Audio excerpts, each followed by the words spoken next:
All right, everyone, welcome back to Philosophical Fall Guy and the exciting conclusion with Corey Eubanks. Let's get into it. So if you think you're tough, think you got what it takes, well then jump on in, but don't make no mistakes. Hollywood stuntman, I'm a dying man. Hey Van Damme, take it from me, you better stay away from Chuck C. Hollywood stuntman, you love to see me. I've lost good friends like Reed Rondell, and who's going down next, you never can tell. That's my face you've never seen. Did you ever have another path that you thought about doing besides stunt work? Well, I think as I mentioned earlier, yeah, I was 100%. I was going to be a boxer. Yeah. And that was what I wanted. I got to meet Muhammad Ali. Really? Yeah, my dad helped produce the broadcasting of the Thriller in Manila. And I met Ali. I directed a episode of Renegade with Lorenzo Lamas. Remember Renegade? Oh, yes. Yeah. Like the 90s? Yeah. Or something? Yeah. My co-star was Sugar Ray Leonard. Oh, really? And I didn't know it because Stu Siegel, the executive producer, he knew, that I'm a boxing fan. Yeah. And I was directing this episode, and typically when you're directing for Stu, we shot in San Diego, but they'd fly you up on his plane to Burbank, and you'd go to the casting and pick out what actor and actress you wanted to, or at least he'd let you pretend like you had a say in the matter. They were going to pick whoever they wanted, but I didn't get invited this time. And I'm like, wow, why am I not being invited to go up and, because this major role, this co-star has got to be, and I didn't get invited. And then, so I show up on set on the Monday morning, we're going to shoot. And I look over at the crowd at the catering, at the caterer, and I see this guy ordering something. I'm like, God, from this angle, that dude looks just like Sugar Ray Leonard. And so I get a little bit closer, and he turns around. We almost bump into each other. And I go, aren't you Ray Leonard? He goes, yeah. I go, what are you doing here? He goes, I'm working on the show. I go, you are? What are you doing? He goes, I'm playing songs. I go, no kidding. He goes, what are you doing? You working on the show? I go, yeah, I'm Corey Eubanks. I'm the director. Oh, you're Corey. And we shook hands. So then when we were finally got to know him, That's cool. and we were filming at the Mission Valley Marriott. And I'm like, do I ask him? And I don't want to offend him. Do I ask him? I go, Ray, can I ask you a question? He goes, yeah, what, Corey? I go, has nothing to do with the script, what we're doing. When you fought Roberto Duran in the first fight, what the hell were you thinking? I go, oh, he goes, yeah. I just thought, everyone's going to think, oh, you could never beat him at his own game. And so I thought I got to fight him toe to toe. I go, but that didn't work out. He goes, yeah, I know. I know. He goes, I knew it right away. He goes, but I couldn't say, go back on my game plan. I had to try to beat him at his own game. And that's when he came out the second time, the rematch and when no mas, and he quit, and Ray won. But yeah, that was awesome to meet Sugar Ray Leonard. Yeah, he was a legend, man. So that's the thing I thought I was going to do, because I really thought, and again, my subconsciously, what was driving me to be a boxer was to try to win back my dad's approval. Your dad's praise and approval. Yeah. It's interesting how deep that is in us. And not know it. Yeah. What makes you do what you do? Right? Like, you think you know why you do what you do, right? But what's your subconscious driving force? Yeah, there's things in the subconscious that you have since you were a kid, motivations and whatever, that you don't even know yourself consciously. Yeah. And I think, if it's okay, we're going to step a little bit into the philosophical side of things now. Absolutely. Along those lines. Also, do you need a refill? No, I'm good. Are you sure? Yeah. Okay. What made you want to become a stuntman? Like, what about you, in your character, in your personality, in your makeup, you think that drew you to becoming a stuntman? Well, as I mentioned earlier about Paramount Ranch and being exposed to these stuntmen, Hal Needham, and Terry Leonard and even Steve McQueen out there, and James Brolin, and hearing their stories as a young kid, 7, 8 years old.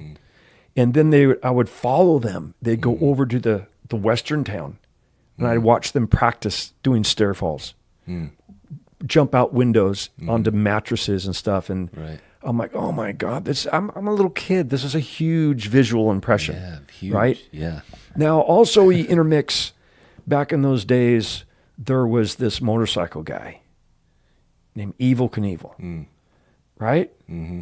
And so to see him and be influenced by Evel Knievel, then I got into bicycle motocross. Well, before that, I was the kid in the neighborhood that was setting up the jump ramps and trying to do the big jumps to get all the recognition and applause from my neighborhood kids and right, my peers and the girls to impress everybody, and so that and the rodeo. I don't know. I'm never going to claim I was an adrenaline junkie. But when I would do certain things and pull it off as a stunt, I guess there was that, and got there's a dopamine hit, big time, right? Absolutely, yeah, totally. When you accomplish something like that, and it's funny how that has been, that valve for me has been almost shut off. And what I mean by that, when I did that cannon roll on Lone Star 911 in that prison bus, I mean the armored truck, 3 3/4 roll, and a lot of the people aren't used to seeing that, and it's very loud and it's very violent looking. What is violent, but it's what I'd been doing for 43 years. So the producers that were there went to the set medics and said, "You go check him out. We're sure he's hurt." Because I did hurt my back. And so as I was climbing down the ladder, I was like, right? Because it might tweak my back. And I had too much slop in my seat because it wasn't my seat, my stunt seat. So anyway, long story short, the medics come to me. We want to check you out. You okay? I go, yeah, guys, I'm good. I'm good. No. The producers want us to check you out. I said, oh, this is new to you. This is what I do for a living. And if I was hurt, I'm the first one to say, hey, I'm hurt. Guys, I'm not good. But I am good. Would you mind if you just let us check you out? I said, sure.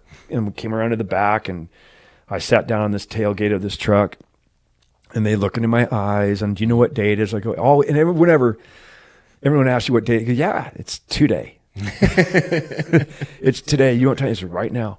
And I go, yeah, I told them what day it was. Yeah, it's Tuesday, and it's 78 degrees out.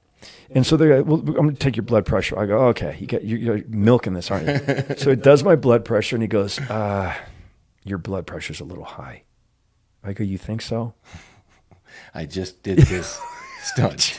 You think cannon rolled a 25,000-pound armored truck. Maybe my blood pressure might be a little bit up. And I already have high blood pressure, just so you know. But I asked me what I would be doing other than this. The only other really strong passion that I have and that I thought I was going to pursue more seriously was my songwriting, my influence of music because of Bob and his concert company, and my being exposed to the music my entire life and writing. I love writing. I've written 9 screenplays that 4 of them have been produced into feature films. 2 of them I starred in, played the lead role. Back in the day when it was straight to video, you make a movie for a couple $1 million and it goes straight to video. And then I wrote and directed a couple of movies. And as I mentioned, Rance Howard was my writing partner. Yeah. But to write music was just such an enjoyment. And I did that for a great period of my life that had at my dad's ranch in St. Ed's, we had our own recording studio. When I say a recording studio, it was like 3,000 square feet, and it was every mixing boards and everything, huge drum stage. Matter of fact, up there in the St. Ed's Valley, a lot of musicians. That's where Michael Jackson lived, and Bernie Taupin. He wrote the majority of Elton John's songs. Down the street was David Crosby. Go the other way, it's Jimmy Messina. Go up the road, it's Tommy Aldridge, the drummer from Black Sabbath. And they would all find out that I had this recording studio, and they'd come by, and hey, can I? Like Tommy Aldridge brought his drum set, a 16 cymbal dual kick drum set to record drums. Well, then David Crosby hears about that. Well, I want to do some drum tracks, so he'd come down, and then Jimmy Messina wanted to do some piano stuff. They brought a piano, and they have. Oh my gosh, that's I go in my and there was just a whole bunch of people in the music business that they come by and use the studio, and I actually recorded an album, my own album but I would surround myself with good people. Like I think I mentioned to you, my drummer, when we would go and open for Willie Nelson and one time, and Merle Haggard, Ron Wixow from Foreigner. You know, I'm like, you surround yourself with good people, you usually get good results. You know, right? And I remember I got paid, I think like $2,500 to open for Willie Nelson, and it cost me $2,700 because I pay all my musicians. Oh, okay. You know, my backup singers and my lead guitarist and bass player, and everybody got paid. But that would have been the thing but then when I met my second wife, Sally, Max, she actually came to one of my concerts, and after the gig, she approached me and we met, and over time we fell in love and got married. And I knew you can't, those marriages are few and far between. Mm-hmm. You're going to be touring as a musician or a singer-songwriter and have a relationship. Yeah. Good luck with that. Good luck with that. Good luck with that. Mm-hmm. Hey, even with what we do, I was accused by her best friend. I'll just say her name's Heather. I won't say her last name is Shelley. I won't say that. I'll just say her first name's Heather. Had told Sally that because she knew stuntmen, and she goes, you know, they all cheat. They all cheat. If you think Corey, because I'm now I'm a stunt coordinator on a show in Boston called RIPD, and I was there for 6 months. And she's like, oh yeah, if you think Corey's not cheating on you, then you're just, you know, living in denial, and you know, in your little bubble. And of course they do. And of course, if you ask him, he's just going to deny it. And so, long story short, this leads into doubt. This leads into her believing what she told her, and we go through a divorce. But it only lasted for 7 years. That's how long the divorce took. 7 years? 7 years. My first divorce took 20 minutes with my first wife, Tammy. We just say, hey, we're no longer in love with each other. Let's just part ways, and you live your life. And still good friends, and everything's cordial. Have 2 beautiful children through that marriage, and through, you know, but now, because attorneys learn that, oh, well, you know, stuntmen, we make residuals, and we're just like an ATM machine anyway. They stretched it out for 7 years. Finally, for Sally to realize through all of this, and that I never did cheat on her. Now we're back together. What? Yeah. Not married, but we're back together. Wow. And couldn't be happier. Huh. That's crazy, man. Yeah, it's just, and the reason I say this is we're kind of inspirational to others. I don't know if that's why Rex Reddick got back together with his ex-wife, and there's been others that we know. A divorce is not the end of end all. It's not, doesn't mean that's it, done, you're divorced. Well, hey, I never once said I didn't love her. I fell out of love with her. You know, we just believed, or she just believed This you know, happened. what her friend, who had also ruined another stuntman's marriage, a guy named Peter Stater, broke them apart. So I don't know if she gets off on that or just sees a happy married couple and says, I don't like them being happy, and because I'm not happy. She's and jealous somehow. I'm all by myself, so everybody else has got to be by themselves. So I don't know, but yeah, this industry is very, very, very hard on relationships. And I remember when Sally and I were first dating, I was in New Orleans doing Deja Vu, and I called her from the bar. Because, you know, afterwards, we all go out to the bar or whatever and hang in with your buddies. Yeah. But she could hear these women in the background laughing. Where are you? Who are those women I'm hearing? They're just people, Sally. Yeah. There's no... So she flew out to come work on the show as a background driver. I took her to that same bar, sat in the same booth, and those frickin' women, because they were there part of the show, that were right there. Oh, yeah. And I go, babe, remember you called me and you heard those? She goes, yeah. I go, listen. And she looks, and I go, there they are. There they are. Those are those. And she goes, oh my God, that's who those were. And I'm like, yeah. So that's funny. But there's got to be a lot of trust in a relationship. Yeah. You know, but it's hard on what we do. It is. Geez, I've been all over the world. You know, just came back from Paris working for Sean Graham on a Mark Wahlberg film, and now I'm here in Atlanta, and Who knows where I'll be next week? We go all over the place, but it does. I think our divorce rate in the Screen Actors Guild is 95%. 95%? That's what it was a couple of years ago. That. I had no idea it was that high. Yeah, it could be higher. Maybe it's not, but yeah, it was 95%. That's crazy, man. Well, I mean, this industry is hard on marriages. One, like you said, you're traveling all over the place, and you get attention. You get opportunities. You get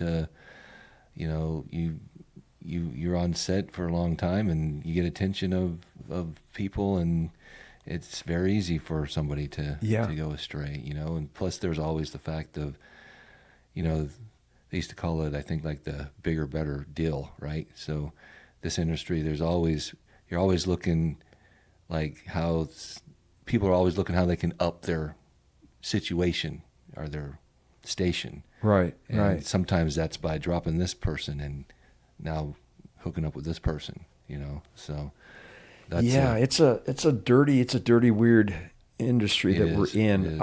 I just think that also what we do gravitates or lures in creative people that we kind of operate off a different side of our brain than most like businessmen or businesswomen. But well, it recruits the creative people and it recruits the producer to people. Yeah. Too. So yeah. Those types. Yeah. I won't say their names, but they know who they are. Yeah. It's funny. I don't regret it. I wouldn't, would I do things differently? There's a few things I would do differently in my career. If I had to do it over, knowing what I know, I just, kind of a big kid at heart. I mean, I'm 63 years old and I act like a 23-year-old. 63, man. You don't look or act like 63. I don't act like it, do I? Yeah, I was born in 1962 on a Thursday. Wow. And yeah, I don't know. I just recently found out, but my brother found a box full of photos from when my mom passed away. And in there is a copy of my birth certificate that says February 3rd, 1962. Then there's a thing from my biological father that's signed on February 16th that says announcing the birth of my son. Well, wait a minute, my birth certificate says the 3rd, but the thing from the hospital says the 16th. But yet my birth certificate says the 26th. What? That's weird, man. Yeah. What's going on with that? So I said to my kids, I just discovered this like a month ago. Yeah. Huh. I'm like, well, was I born on the 3rd or the 16th or the 26th? And my kids are like, I don't know. Okay, hey, here's how we solve this problem. Birthday on the 3rd, birthday on the 16th, more presents on the 26th. Or let's just celebrate the whole month. Yeah. It could be anywhere in there, Yeah, so. we'll just cover all the bases. Cover all the bases. That's awesome. I love it, man. Well, I was just going to ask you, like, you kind of answered this question already, but, being in the business and, you're taking risks, you have close calls, you deal with injuries, you meet a lot of eccentric people, and you have a lot of crazy experiences that most people don't have. And, I find that it kind of shapes people's worldviews a little bit, their perspectives on things, coming through this whole thing. Has that done anything, or has it reinforced your worldviews prior to becoming into the stunt business, or do you think the years have kind of, certain things have shaped you and changed your views on certain things through the years? I'll give you like an example, maybe for my own life. Like a pretty simple one would be like, I was raised in a church, a Baptist church. My dad was a Baptist preacher, and went to Christian high school and was very much indoctrinated, I think, into a certain belief system, and especially about like different parts of the world and different belief systems. So I go to Japan, and I'm living over there, and I'm realizing that most of Japan doesn't believe in what I believe in, and what I've been taught to believe is that the people that don't believe in what I believe in can't really be good people. And so it was really an eye-opener for me when I was there to see how all this population of people, how they can be good people, very honest, very honorable, very loving, and have a completely different belief system than what I am. So it made me not reject or disbelieve my belief system. It just made me realize that, mine is not the only one. And so there's other, very, I don't know what the word is, but very solid belief systems out there that have stood the test of time and that have, been around. And I just kind of was trained that if people didn't believe exactly this, then, well, they're going to hell, or they're going to, something like that. So that's for me. That was one of my big, paradigm shifts, I guess, for me, was being in a different country for a long time and seeing how different the world is. But I will say I'm disappointed in our industry's behavior when it comes to treating others as you want to be treated. I think that they also mistake kindness for weakness. And that there are those that feel that they are so much more important than everybody else on the set. I like to look at life like you're in traffic. We're all trying to get somewhere. We all have the same rights. You might have a nicer car, but I'm not letting you cut in front of me just because your blinker's on and you should have gotten in behind me. We're all treat each other the same, mutual respect. I wish we had that more in our industry. And sometimes I want to grab the walkie-talkie and just say, guys, we're making a movie. It's a movie. It's not real. Okay? Yeah. Why the intensity? Yeah. Why the so serious and so, oh my God. Right. It could be fun. It could be fun. And a lot of the times it is. Yeah.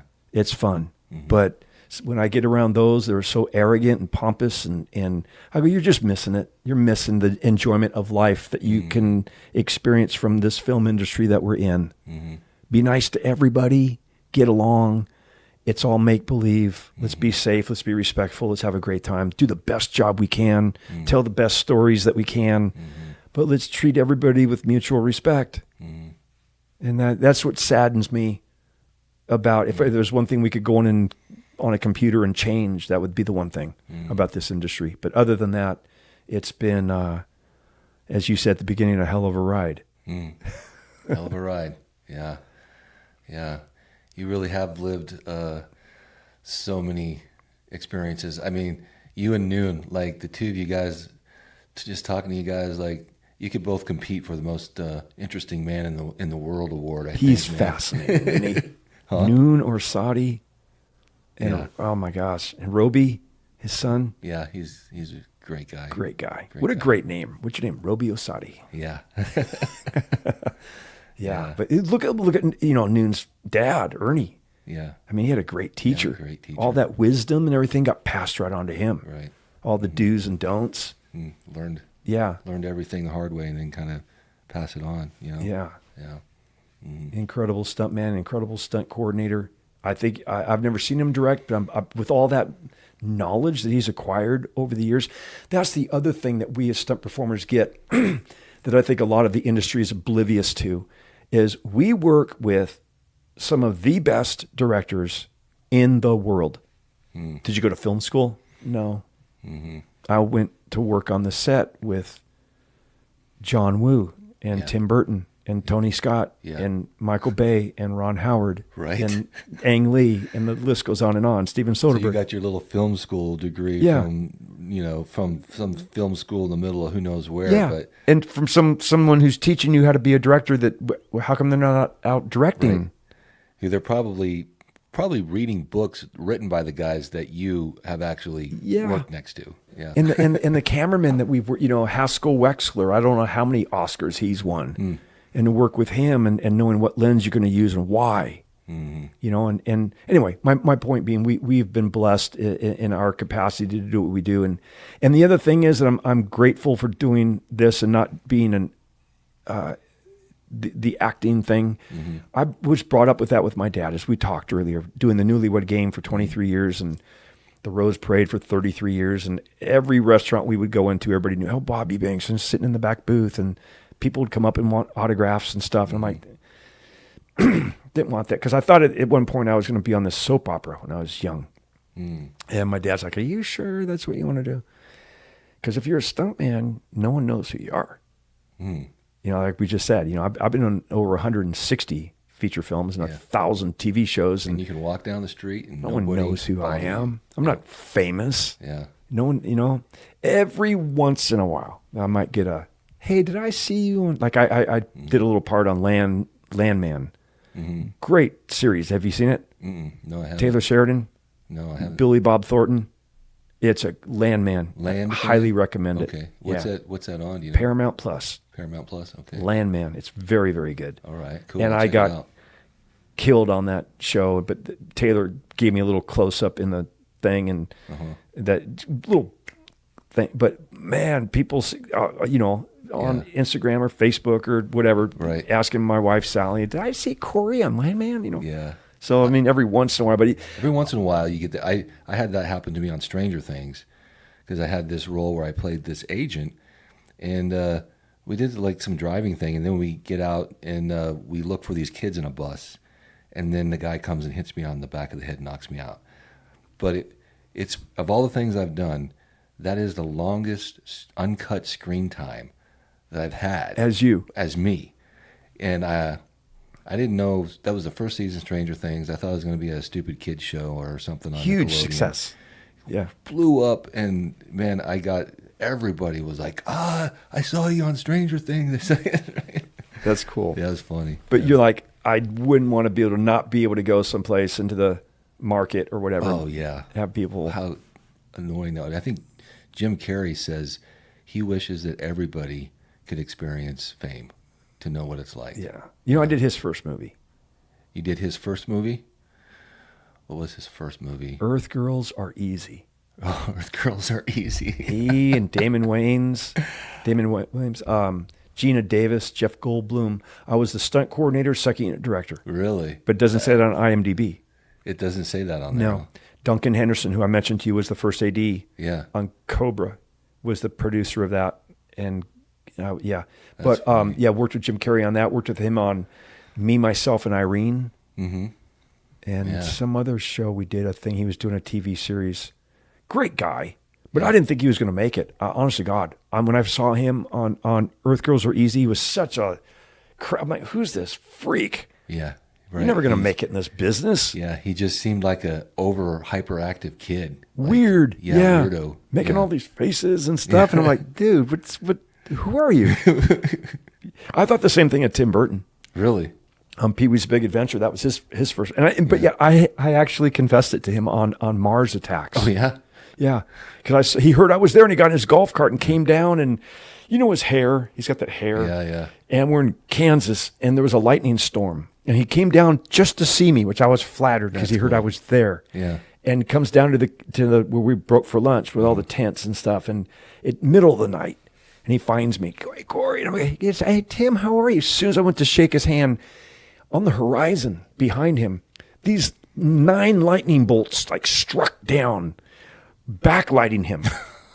But he never reacted because they were behind him. But I'm like, whoa, hey, Tim, how are you? It was scary. But I was like, crazy. So perfect that it would be for him. Right. Crazy.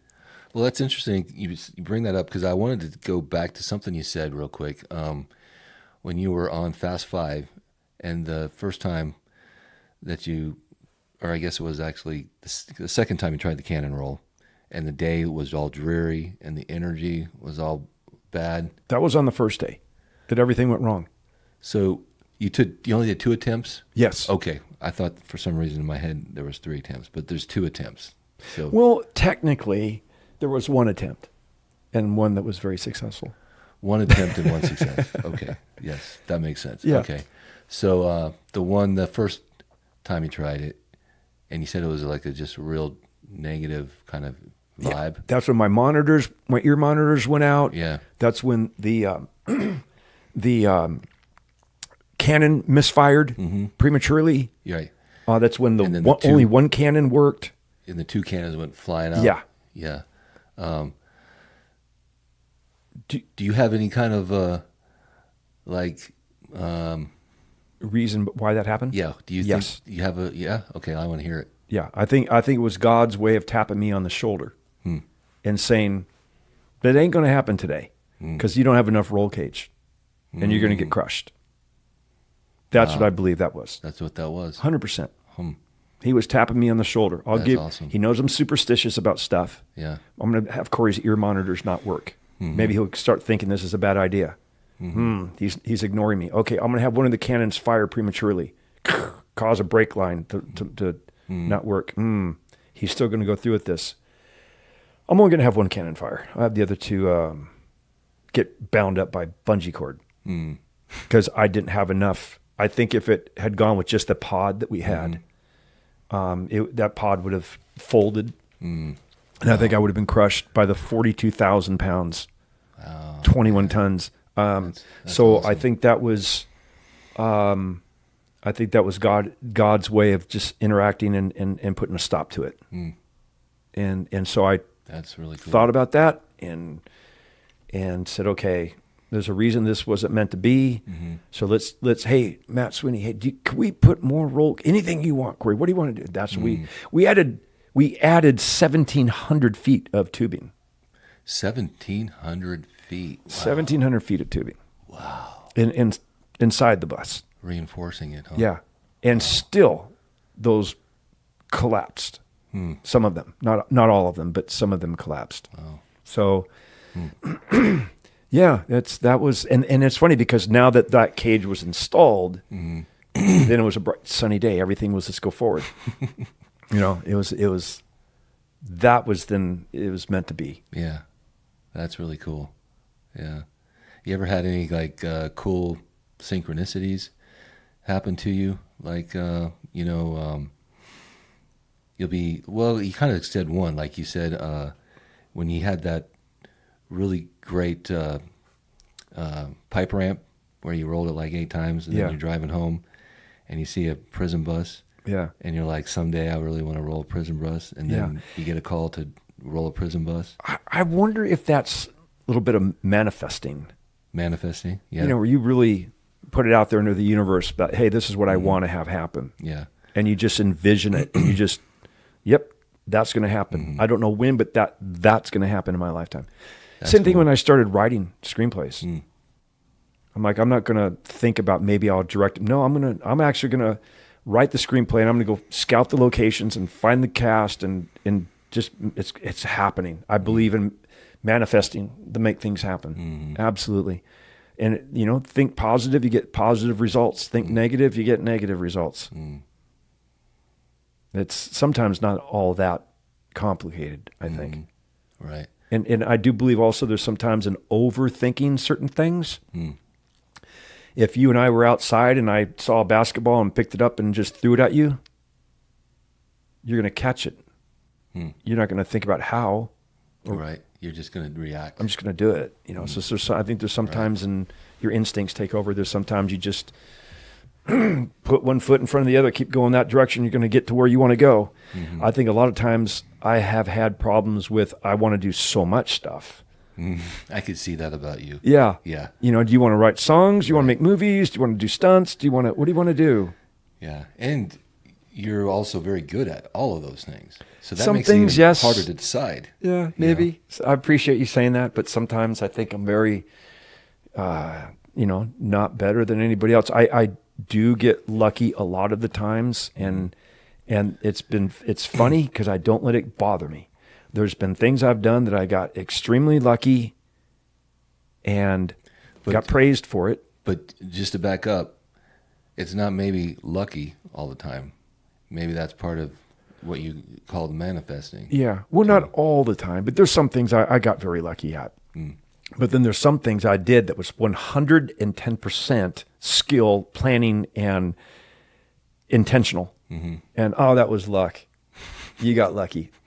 No, that wasn't luck. I even told these guys I was going to do just that before we did it. Right. You know, a cannon roll I did on for Dashnaw and on a Walker Texas Ranger, and for Chad, and placed cameras out there. He wanted me to go over the cameras. Okay, and I looked at the camber and of the terrain and where we're coming in, what speed. Well, if we put them there and there, I'll be able to go right over them.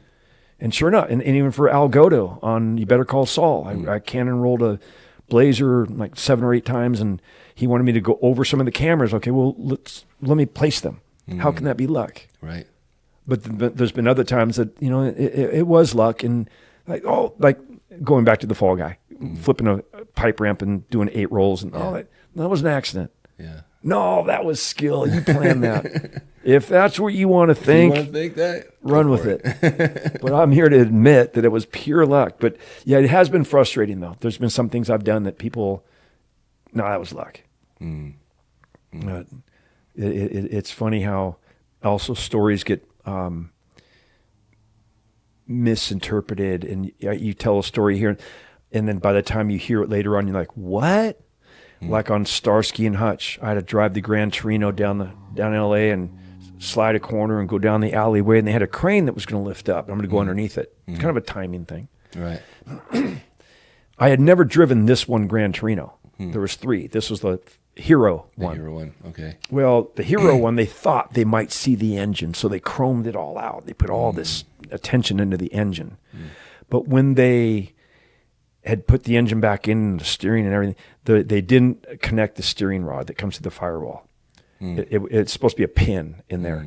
And long story short, when I came down, I'm like, I'm not going to slide this vehicle. I've never slid it. It's just a rehearsal for camera. So I drove the corner, and when I'm going down the alleyway, and I went over a manhole cover, and the steering wheel came apart. It just, I could tell instantly. I got nothing.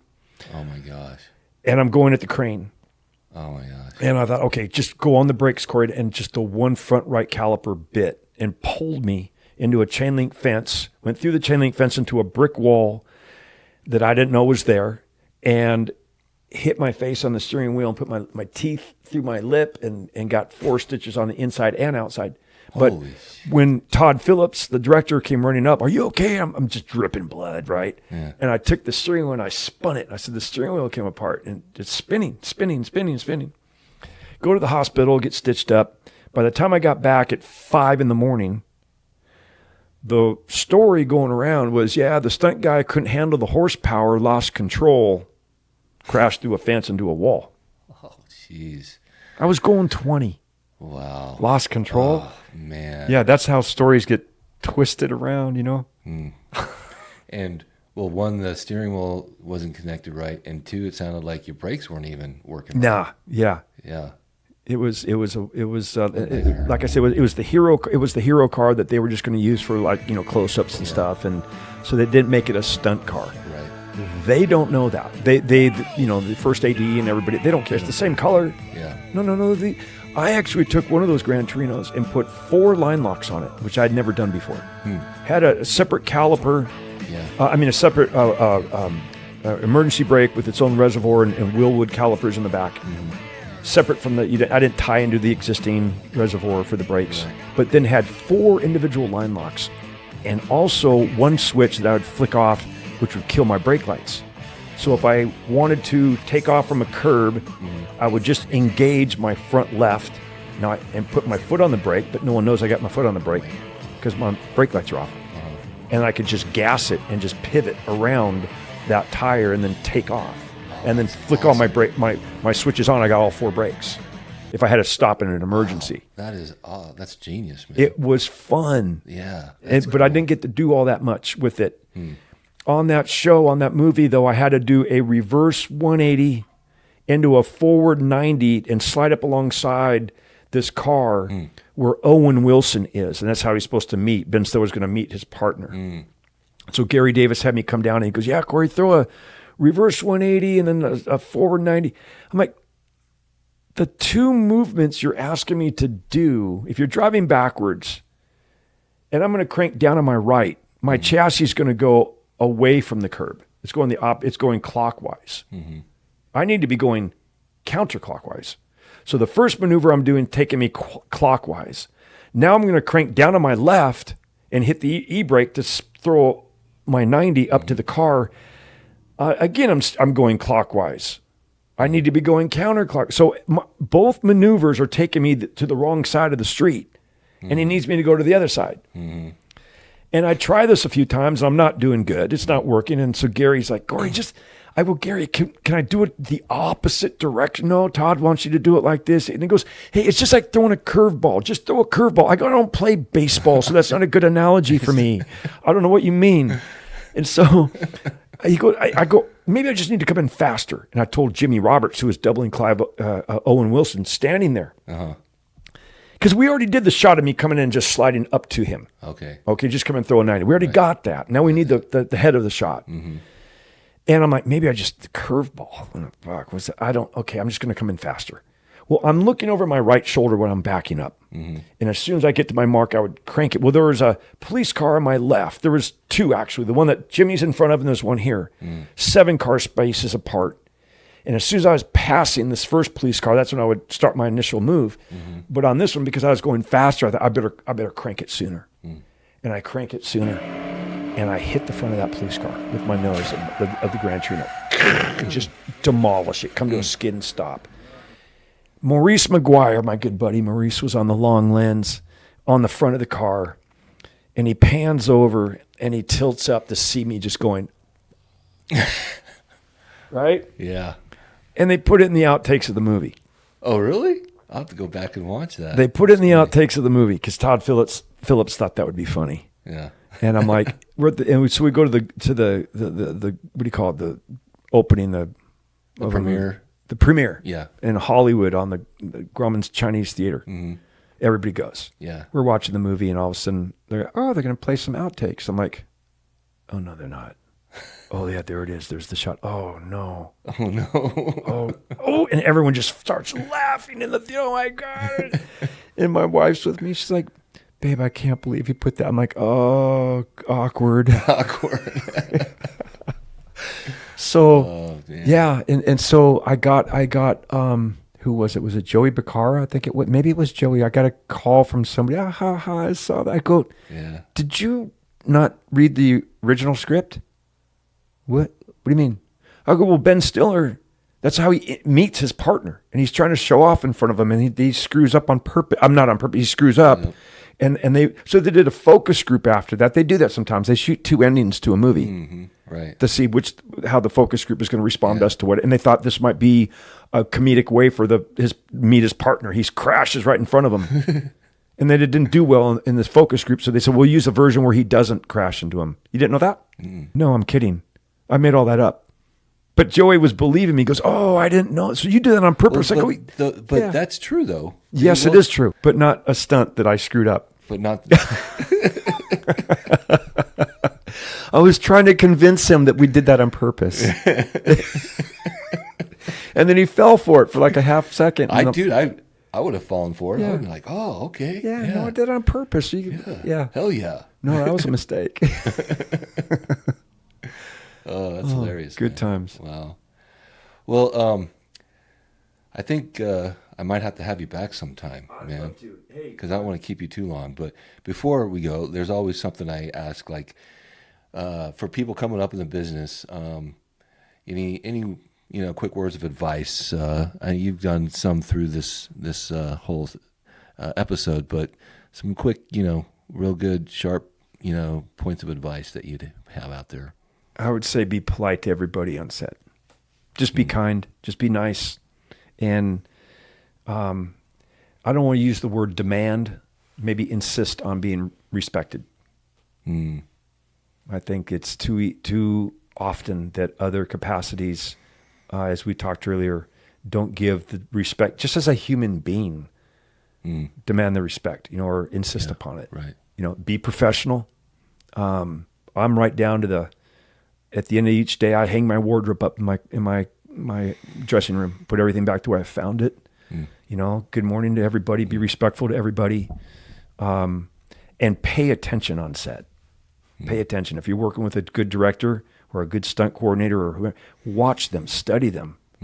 Do it, because how many times I'm like, I'm doing something, whatever it might be, directing or stunt coordinating or playing a little part or just doing a stunt. And I'm like, oh yeah, I remember because I watched so-and-so do that. I wasn't now I'm guilty of it. I'm on set telling stories and laughing with the buddies and stuff. But as I was coming up, pay attention, right, and learn from those around you. There's even if they're doing it the wrong way. So many times I'm like, that's not the right way to do that, but this is probably going to happen. And sure enough, it did. It did. So be like a sponge and just absorb all the knowledge that's around you from the right people. Right. Yeah. But I think that's more challenging today because of this cell phone. Sure. Yeah. You don't want to, you're on Tinder or Instagram or whatever you're on. Yeah. TikTok, whatever you're doing. But I want to say I'd love to come back and thank you. This has been a great experience, very enjoyable. Yeah. And I appreciate you asking me to be on your show. Thank you. Thank you so much, Corey. It's been a pleasure getting to know you too, I'm glad. Because I didn't really know you before. Yeah. Imagine if you were saying, wow, this was a mistake. What's that? Imagine if you were saying, wow, this was a mistake. 3 hours of my life I'll never get back. No, man. But yeah, it was a thank lot of you fun, so much. And it was a pleasure. And it'll be fun working with you. I think I'm going to work the same day as you. Oh, awesome. Because you're coming up. I don't know what we can give away, but you're doing another stunt, another bus. Something with a bus. Turn over thing. But some movie. I think I'm one of the guys bringing up the actors to the bus, to put them on the bus. That day. So fantastic. I'll be with you that day. So I'll see you shortly. Yes. Awesome. Yeah. All right, brother. All right. Appreciate it. Thank you. Yeah. And thank you guys all for being here as well. Remember to please hit that like button and to please share and subscribe and all that stuff, because we're just starting out, so all that stuff really helps us out a lot. And we'll see you on the next one. Peace.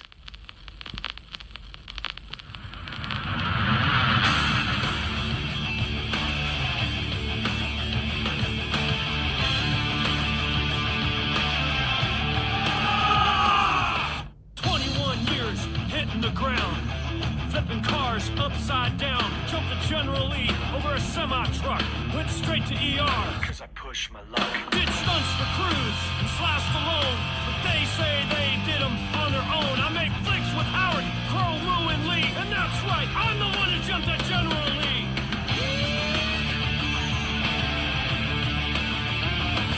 Broke bones, burnt flesh, blown out knees, crashed 2 helicopters, through the trees, jumped a horse from a train. Going 20, done lots of crazy shit. Just for the money. Take 1, 2, take 3 and 4. I sell my body for a living like a Hollywood whore. Think you're tough? Think you got what it takes? Well, in my line of work, you pay for your mistakes. Hollywood stuntman, I'm a dying breed. You hit the ground, you deal with the pain. Nobody wants to know your name. Hollywood stuntman, you love to see me. Playing with fire, you're gonna get burned. Tomorrow it just may be your turn. That's my face you'll never see.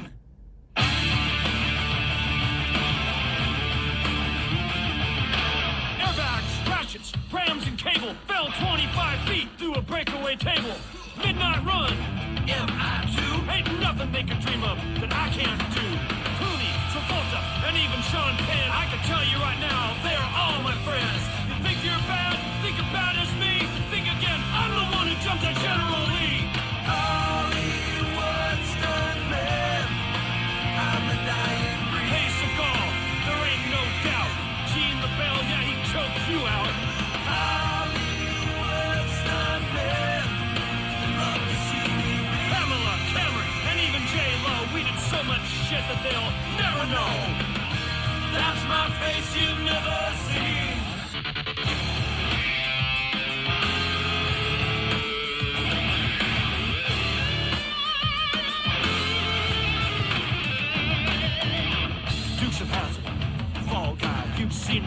flying through the sky. I'm immune to pain, addicted to speed, and pure adrenaline is all I ever really need. So if you think you're tough, think you got what it takes, well then jump on in, but don't